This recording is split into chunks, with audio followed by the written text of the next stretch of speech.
Happy Monday, everybody. My name is Brandon Rosa. Welcome to episode 337 of the Xbox in 10 podcast, your weekly source of Xbox gaming news covered in around 10 minutes. Every Monday, this podcast covers new game releases, the previous week's gaming news, and we all are in an Xbox-related fun fact together. This show is on YouTube and podcast services around the world, so please subscribe on your favorite and leave a review. To start, let's talk game releases. The big game out last week was Arc Raiders, and the games coming out this week include Goodnight Universe, Let Them Come Onslaught, P1 Anchor Light, Rue Valley, Windswept, Sacred 2 Remaster, Bomb Kitten, Bus Stop Shuffle, Flying Candy, Hexa Chippy, Hidden Cats in Rio de Janeiro, Wild Keepers Rising, Winter Burrow, Anno 117 Pax Romana, Before Exit Gas Station, Inazuma 11 Victory Road, Gigasword, Legends BMX, Rensport, Bioprototype, Bunin Jujitsu, BioWeaver, Dark Atlas Infernum, Clawpunk, Horror Tale 3 The Witch, Liminal Department, Monster Hunter Stories, Monster Hunter Stories 2 Wings of Ruin, Zumba World The Lost Marble Island, Pocket Mini Golf, and Call of Duty Black Ops 7.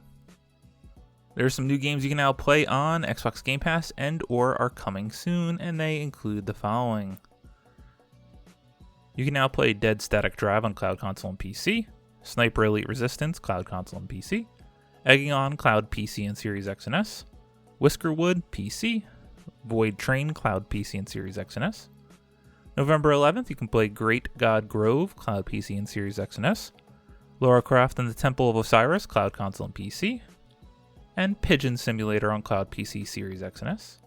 November 12th, you can play Winter Burrow on Cloud Console and PC, as well as Relic Hunter's Legend on Cloud Console and PC. And of course, the big one, Call of Duty Black Ops 7, available on Cloud Console and PC November 14th. Now it's last week's biggest news stories, and we have 5 to cover this week. Number 1, GTA 6 is delayed again until November 2026. Rebecca Valentine at IGN writes, Grand Theft Auto 6 has been delayed until November 19th, 2026. This news was announced today by Rockstar as part of a Take-Two second quarter earnings. In a release shared with IGN, Take-Two shared that the delay was, quote, giving the team some additional time to finish the game with the high level of polish players expect and deserve. Rockstar has our full support, of course, and we are confident they will deliver an unrivaled blockbuster entertainment experience, end quote. Grand Theft Auto 6 was originally announced for a fall 2025 release, which CEO Strauss Zelnick said he felt confident in, even amid speculation of a delay. The game was then delayed to May of 2026, with Rockstar citing a need for extra time to, quote, deliver at the level of quality you expect and deserve, end quote. In a conversation with Zelnick ahead of the announcement, IGN asked him what had changed in the year since he first said he felt confident in the fall 2025 date. Zelnick replied, quote, It's all of 2025. We've had more time to develop the title, and so we are getting closer to the release. We are grateful that it is still within the same fiscal year, and mostly we are grateful to Rockstar for constantly seeking perfection, end quote. It's not exactly a surprise that GTA 6 has been delayed again, given the studio's past record of delays, and while most fans are prepared to wait patiently for GTA 6, regardless of when it drops, some fans are still taking the news a little bit hard. In a slower news week, this is obviously the top and dominant story. Grand Theft Auto 6, if it's anything like Grand Theft Auto 5, will be the biggest entertainment product, launch, sales, copies, etc. of all time. It's amazing that they have been given approval to continue to delay this game, and to me that just highlights that they know they need to hit this right the first time. They can't launch a broken game and fix it later. They only get that one magical first impression. Especially considering how many fiscal years this may now have been moved out of, with all of their shareholders expecting a huge bump in shares. 2026 is the time, but it's no longer May. It's my birthday week, next November the 19th. Number 2, Avowed 2 might happen if this Fallout New Vegas designer is correct. Lee Brady at True Achievements writes, If you've enjoyed hunting down those Avowed achievements on Xbox Game Pass and Series X and S this year, great news, there may be more coming from the series in the future. At least that's if an Avowed 2 rumor from Chris Avalon, the regular Obsidian collaborator who worked as narrative designer on Tyranny, and as creative lead on Fallout New Vegas has any grain of truth to it. The rumor comes from a very direct tweet from Avalon stating, quote, Apparently, aside from DLC plans for Outer Worlds 2, it seems like Obsidian is making no plans for Outer Worlds 3. but they are doing Avowed 2, end quote. If there's any truth to this, then that's a barrel of full brand new information for Obsidian fans right there. Not only might we be getting a sequel to Avowed, but we're also not getting a sequel to The Outer Worlds 2, at least not anytime soon. However, to make up for that blow to the fans of the RPG series, we're seemingly getting DLC for the latest Outer Worlds game. Avowed really does feel like a game that has come and gone, and while he is seemingly confirming that they're going to make an Avowed 2, which would be a relatively cheap product as the blueprint is already there, it's quite certain that there needs to be a team that is making a new Fallout game. And what better team than the studio that brought Fallout New Vegas? They just launched 3 games this year. They have an open product pipeline. Make a damn new Fallout game, somebody. Fortunately, I guess we're getting Avowed 2 from at least one of the teams. Number 3, BioWare insists Mass Effect 5 is still in development as team is exclusively focused on it. Fraser Gilbert of Pure Xbox writes, the next entry in the Mass Effect series was announced back in 2020, and yet we've still barely heard anything about it over the past 5 years. Speculation has mounted that it might have been cancelled, but that's not the case. Speaking in a blog to celebrate N7 Day today, executive producer Mike Gamble advised that after an incredibly busy few years at BioWare, the team is now exclusively focused on Mass Effect 5, or whatever it ends up being called. However, it still sounds like a release is a very long way away. Quote, like you, we've heard the rumors lately. You made it clear you care deeply about what's next. So let's start by setting the record straight. The next Mass Effect game is in development, and EA and BioWare remain committed to telling more stories in the universe.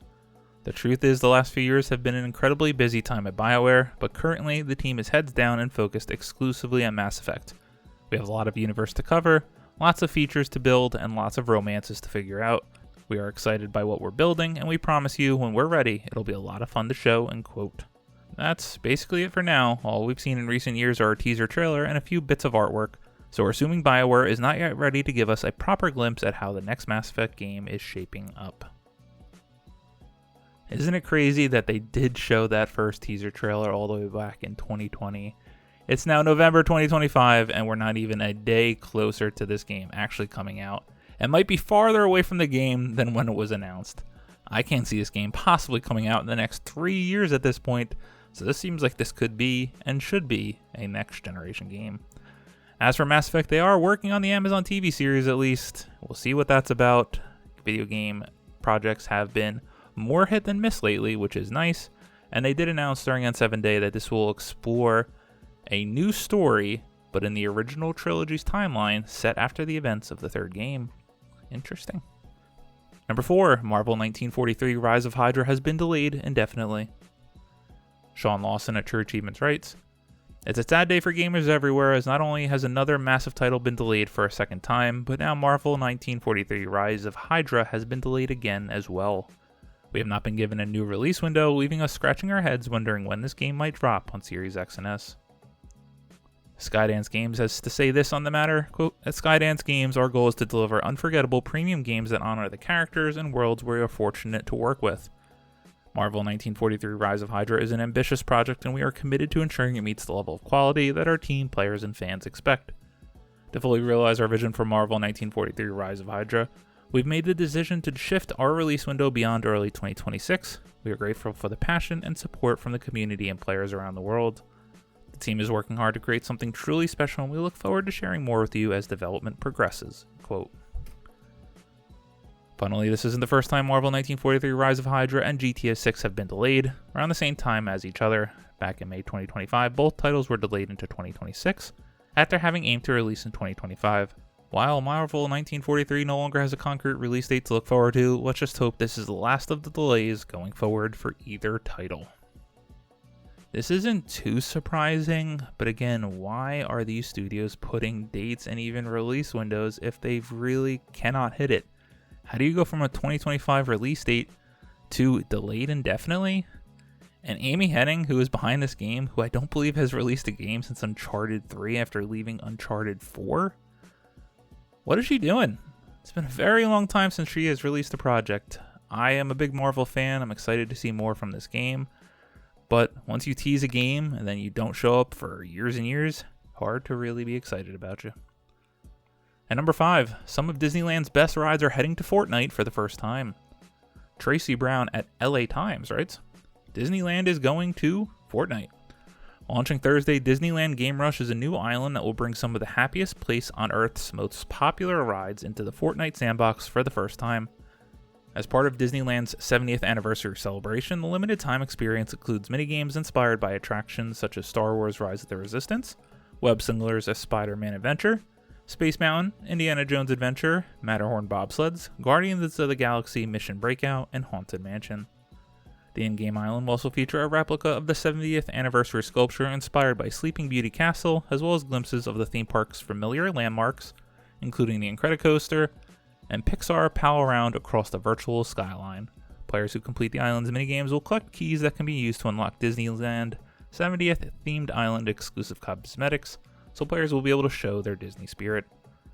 Fortnite players can access the island by searching for Disneyland Game Rush or using island code 4617-4819-8826. Disneyland Game Rush marks the latest Disney-affiliated Fortnite crossover since Walt Disney Co. acquired a stake in Epic Games in 2024. Earlier this year, Fortnite launched a Galactic Battle, which was billed as its biggest Star Wars-themed tie-in, as well as a Simpsons-themed Battle Royale mini-season that kicked off earlier this month.